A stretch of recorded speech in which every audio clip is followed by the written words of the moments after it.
Chers frères et sœurs africains, salutations respectueuses, mais salutations patriotiques de toute l'Afrique. Emmanuel Macron a plié toutes ces colonies africaines. Emmanuel Macron, le roi de France et de ses colonies africaines, le mégalomane président de la France, qui s'est engagé dans un processus de troisième mandat en France, a massacré l'Afrique et il a repris son contrôle intégral des pays qu'il domine en Afrique du Nord et dans les pays du Sahel. Sa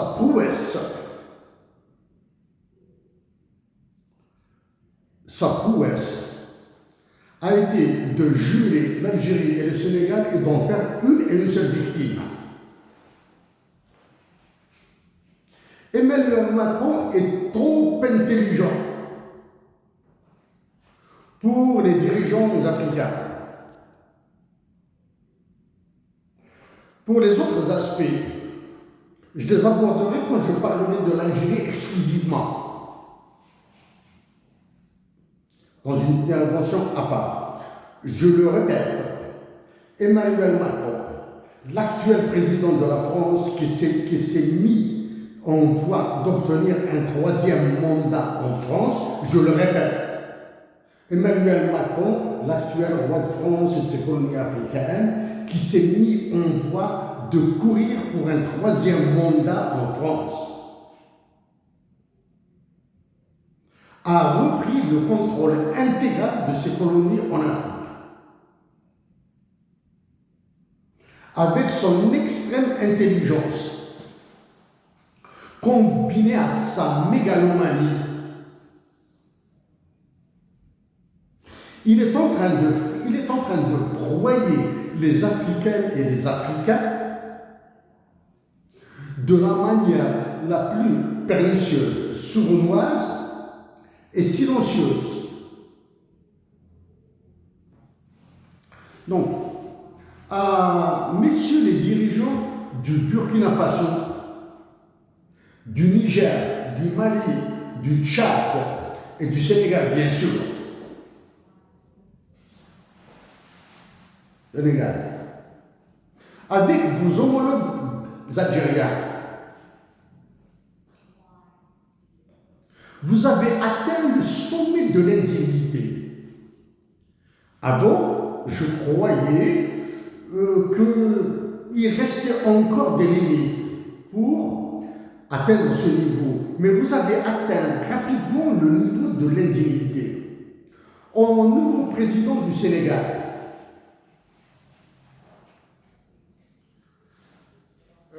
j'avais l'intention de vous féliciter pour votre élection. J'avais temporisé. Maintenant, je suis ravi de ne pas l'avoir fait. Parce que il est clair que votre élection et que la désignation de votre Premier ministre relève plus d'un petit tour de passe-passe d'Emmanuel Macron, de ses services et des hommes de l'ombre. Le président élu du Sénégal, cherchez dans les archives de la présidence, vous allez trouver mes lettres que j'ai adressées à celui que vous avez remplacé. Qu'est-ce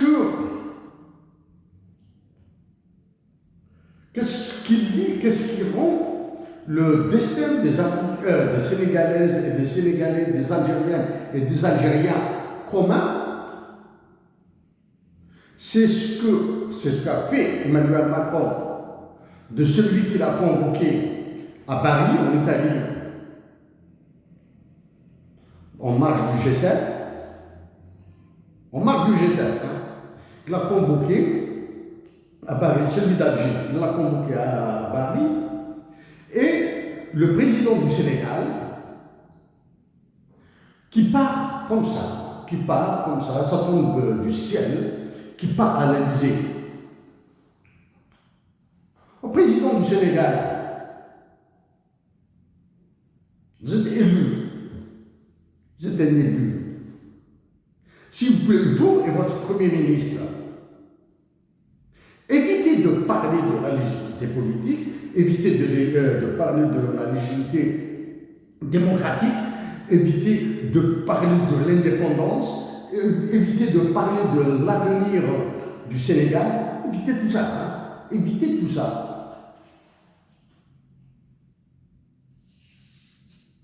Emmanuel Macron se joue de vous et de tous les pays où le franc CFA sévit. Dès le début de votre élection, de l'exercice de votre mandat, à travers les déplacements que vous avez faits, même si une information publique est inexistante, cela montrait votre solution à Emmanuel Macron. Certaines actions de votre Premier ministre l'ont confirmé. En continuant à s'attaquer à la justice, aux journalistes, aux droits de l'homme, il confirme que le Sénégal est rentré dans l'enfer des pressions internationales. Mon pays, l'Algérie, est dans la même situation, sinon pire. Le Mali, le Niger et le Burkina Faso s'ils continuent dans cette forme de résistance et s'ils décident de quitter immédiatement le franc CFA, il y a de l'espoir. Mais sinon, je le répète, c'est la nation algérienne qui vous sauvera.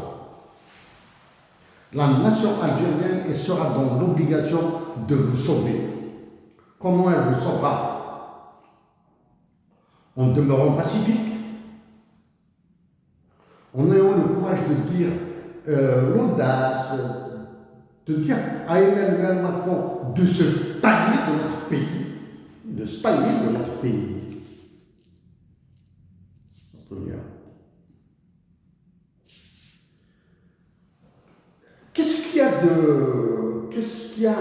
Quel est le point commun entre le Sénégal et l'Algérie?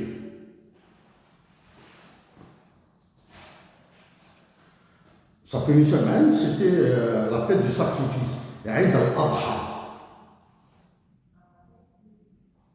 La fête du sacrifice. La nation sénégalaise est aussi musulmane que la nation algérienne.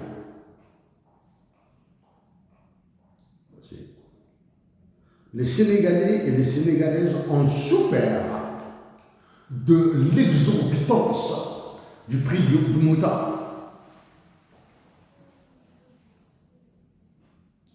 Ils ont souffert de l'exorbitance du prix du mouton. L'Algérie, c'est encore pire. Mes compatriotes algériens se plaignent de l'inflation, bien sûr, ils se plaignent de l'absence de cheptel, etc. Ils peuvent invoquer tout ce qu'ils veulent, de la spéculation, etc. Mais ils doivent d'abord se poser la question sur la production de ce cheptel, le renouvellement du cheptel. La production, le renouvellement du cheptel est une question qu'a soulevée Hussein Hakoud en 1964 dans son livre. En 2024, elle se repose. Hussein Hakoud, il était visionnaire. Hussein Hakoud était un devin. Bon. À combien de fois ai-je soulevé ce problème d'agriculture, de production de cheptel, etc. J'ai commencé à le soulever en 2014. Okay. En Algérie, avec quoi? Et au Sénégal, avec quoi allez-vous produire, renouveler le cheptel? Avec quoi? avec des moutons, des brebis, etc. Des taureaux, des vaches. Que vont manger ces bêtes?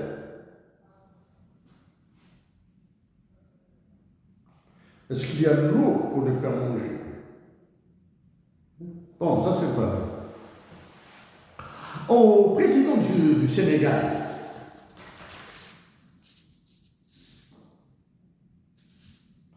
de remarque, je suis les pays colonisés par la France, les pays dominés, manipulés par le roi de France Emmanuel Macron, je les suis depuis 10 ans. Qu'avez-vous de vous et votre Premier ministre, qu'avez-vous de commun aussi avec l'Algérie, les Algériennes et les Algériennes et les Algériens? Par un tour de passe-passe, par un tour de magie, vous êtes vous avez été libéré de prison et bombardé président de la République. Moi, je veux participer à la compétition présidentielle de septembre 2024 en Algérie et je vous invite à lire mes intentions pour ma patrie d'Algérie et pour tous les pays africains. Je vais l'ajouter, comme on dit dans la description, le lien vers mon programme, vers mes intentions. Okay? Sorti de prison, viendront en présidence de la République. Président du Sénégal et au Premier ministre du Sénégal, surtout le président du Sénégal. En Algérie, les détenus politiques croupissent encore dans les geôles algériennes. Parmi toutes ces personnes, parmi tous ces détenus politiques, il y a Essane Kaboul. C'est un journaliste spécialiste en économie. Spécialiste de l'économie, mais somptueuse plume dans le domaine de l'histoire, de la culture. Il est toujours en prison.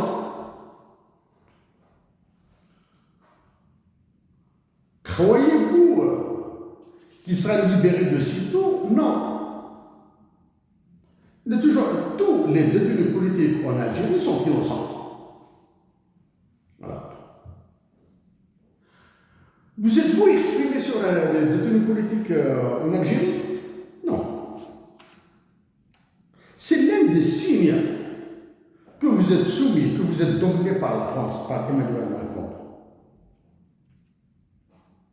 Donc, j'ai parlé de l'inflation, de votre sacrifice, de vos visiteurs en France, de la tenue politique. Un autre élément, qu'est-ce qu'il y a? Un autre élément. Le Sénégal a découvert le pétrole. D'après les médias, ils vous ont ramené dans une fiole des gouttes du pétrole sénégalais. Bienvenue dans les pays pauvres, très endettés. Bienvenue dans les pays pauvres, lourdement endettés, qui souffrent du manque de patriotisme de leurs dirigeants. Bienvenue. Vous allez aggraver votre situation avec le pétrole, vous serez encore atteint de la DSS. Mes amis sénégalais ici au Canada, peut-être me reprocheront la sévérité de mes mots. Non.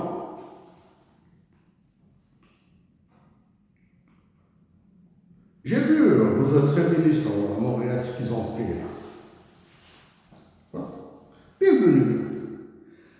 Croyez-vous qu'avec le franc CFA que vous allez commercialiser votre pétrole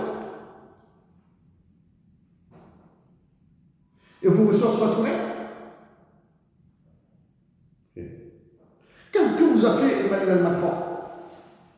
Il a ordonné à celui d'Alger qui l'a convoqué à Paris de vous contacter. Ok? De vous contacter. Tous les pays de la zone qui utilisent le franc CFA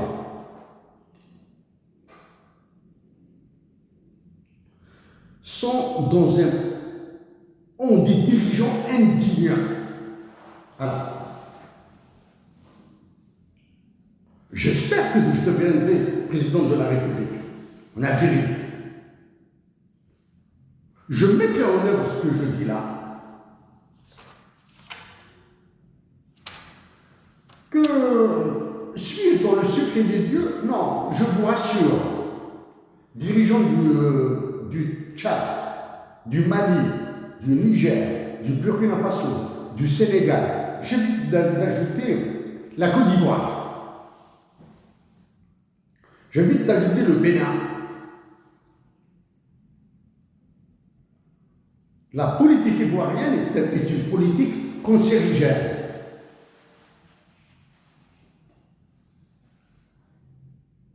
Pour toute l'Afrique. Donc à vous, dirigeants des pays très proches de l'Algérie, Sénégal, Burkina, Mali, Niger et Tchad, si je suis élu président de la République en Algérie,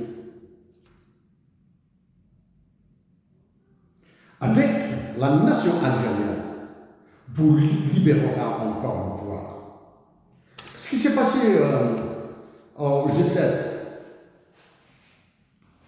après la provocation de celui qui occupe la présidence de la République en Algérie, qui a fait une conciergerie. Ce qui s'est passé. L'Algérie a raconté des procès pour montrer qu'il vous domine. Il vous a mis ensemble. Il vous a jumelé. C'est-à-dire, Emmanuel Macron a fait de la France et de l'Algérie un et un seul pays, une et une seule proie, qui va faire exploser. Mon pays, l'Algérie, n'explosera jamais.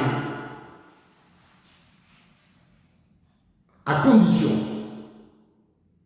sous l'unique condition, que mes compatriotes d'Algérie résistent dans la paix et dans la dignité, demeurent patriotiques. Dans tout autre cas, que Dieu préserve les peuples africains. Président du Sénégal, aux militaires du Mali, du Niger, du Burkina Faso et du Tchad.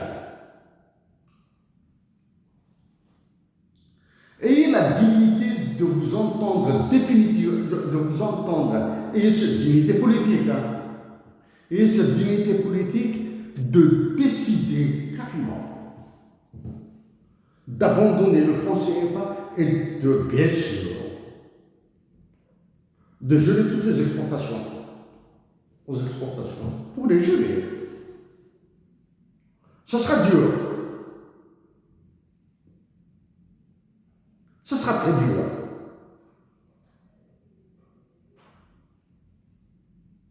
Mais si vous réussissez, si les peuples réussissent, vous deviendrez des peuples émancipés. Vous allez faire trembler Emmanuel Macron et vous risquez d'annuler son troisième mandat. Vous allez faire trembler les États-Unis d'Amérique.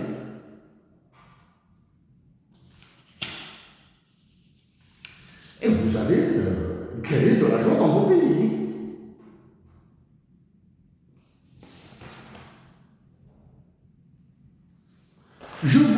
Maintenant, je vais vous fournir un autre argument politique. Surtout les dirigeants, tous les dirigeants de l'Algérie, du Mali, du Niger, du Burkina Faso, du Tchad et du Sénégal. Vous êtes débranchés là, vous êtes débranchés. Le Bénin, vous êtes complètement débranchés des sphères des enjeux internationaux. Des enjeux internationaux. Voici un document qui s'appelle G7 Italia 2024. Il est en anglais. Energy for growth in Africa. L'énergie pour la croissance en Afrique. Le voici, hein. Demandez à vos conseillers, à vos services de documentation de vous l'imprimer, de vous l'expliquer. De vous l'expliquer, hein, parce que le texte d'ici, là, il est banal. Un enfant un lycéen va le comprendre.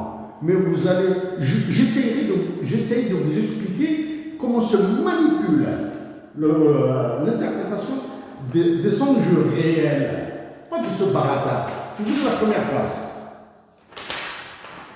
Premier paragraphe. We, the representatives of Canada, the Republic of Congo, Côte d'Ivoire, Ethiopia, France, Germany, Italy, Japan, Kenya, Mozambique, Nigeria, South Africa, the United Kingdom, the United States of America, and the European Union recognize that universal access to affordable clean energy is a key factor for sustainable, resilient, and inclusive economic growth and social development as proclaimed by the 2030 Agenda for Sustainable Development and the African Union's Agenda 2063. It also contributes to meeting the climate goals of the Paris Agreement and to keeping a temperature limit of 1.5 Celsius within reach.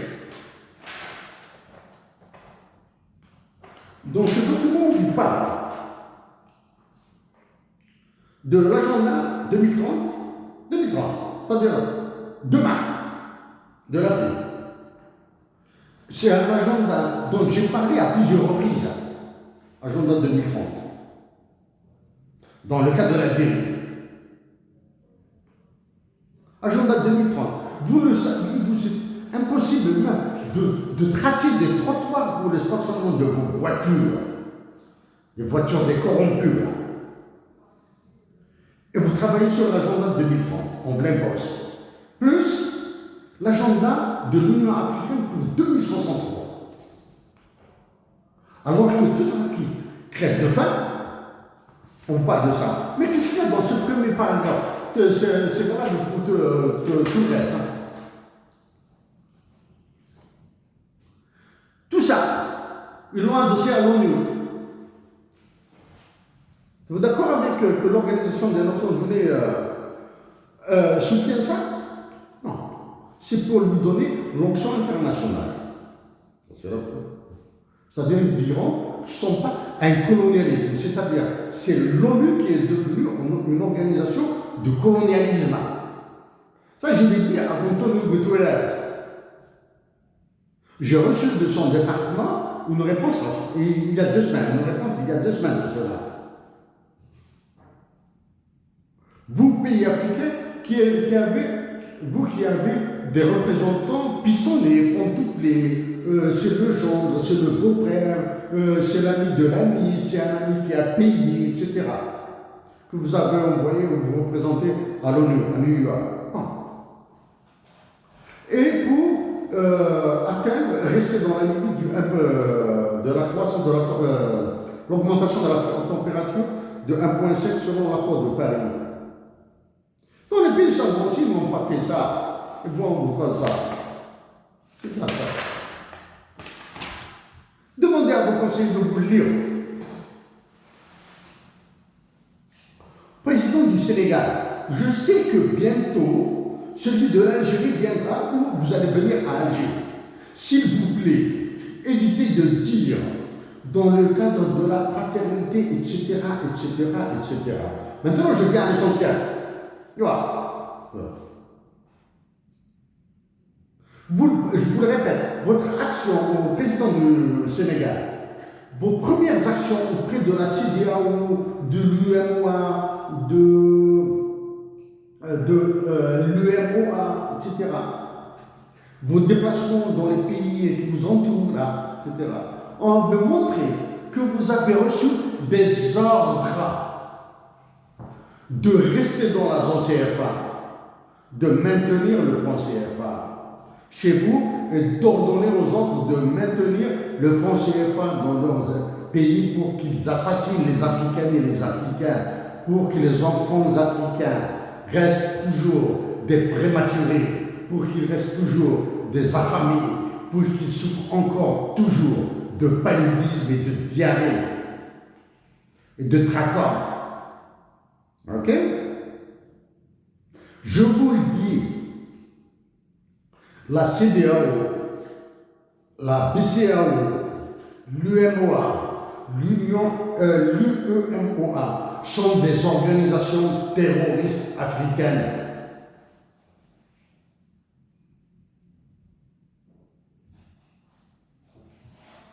Je vous invite à réécouter ce que j'ai dit aux autres chefs d'État. Vous pouvez dire aussi, dès à présent, au président de la Commission de l'Union africaine, Faki Mohamed Moussa, qu'il est un plantant, qui n'est même pas un concierge, il est un plantant de l'Union européenne et des États-Unis d'Amérique. Je vous rappelle qu'au déclenchement du conflit Russie-Ukraine, des chefs d'État africains sont partis en Ukraine et en Russie pour, soi-disant, participer à un processus de paix. Donc réellement, c'est la demande de paix pour la famille, pour contrer la famine qui menace les Africains et les Africains. Est-ce que c'est de la honte? Non. Est-ce que c'est de l'outrecuidance? Oui. Est-ce que c'est de la prétention? C'est un peu plus que ça. C'est de la fanfaronnade. Certains chefs d'État africains sont partis à Moscou et à Kiev. L'insignifiance de celui d'Alger, l'a laissé sur le carreau. Au président de la France, au roi de France exactement, je vous dis, je vous le répète, Emmanuel Macron, que ça fait longtemps depuis que j'ai dit que vous allez courir pour un troisième mandat. Je suis convaincu que vous allez réussir à arracher un troisième mandat. Tant que vous avez une prétendue élite qui se tait, que vous avez une élite que vous avez mise au silence, vous allez réussir. Au président du Sénégal, vous avez reçu Jean-Luc Mélenchon, de la gauche française, de la gauche, de la droite, de la droite de la gauche française.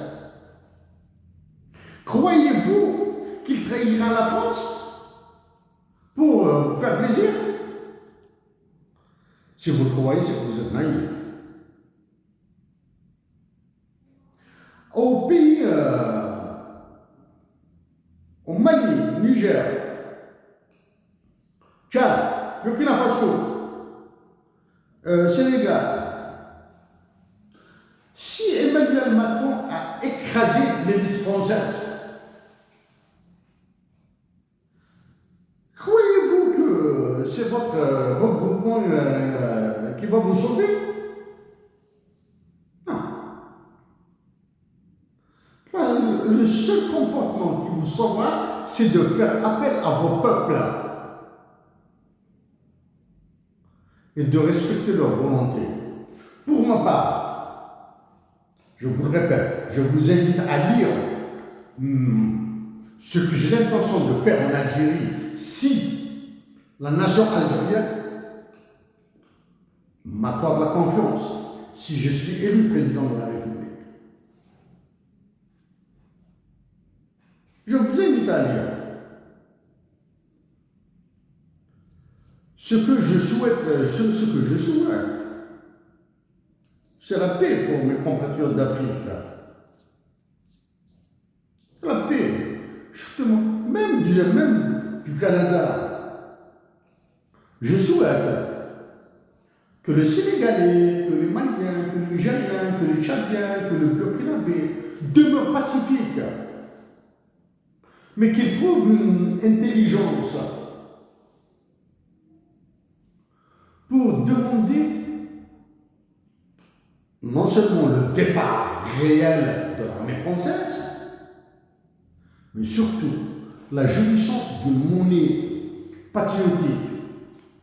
Le président du Nigeria vous a imposé sa loi. Le Nigeria, l'un des plus grands pays d'Afrique, le pays le plus peuplé d'Afrique, n'a pas le franc CFA. Il a comme monnaie le Naira. À vous tous, chefs d'État, dirigeants militaires et non militaires des pays dominés, lacérés, macérés, massacrés par Emmanuel Macron, dites à vos peuples que l'Algérien Cheikh Aïssat pense à eux. Merci.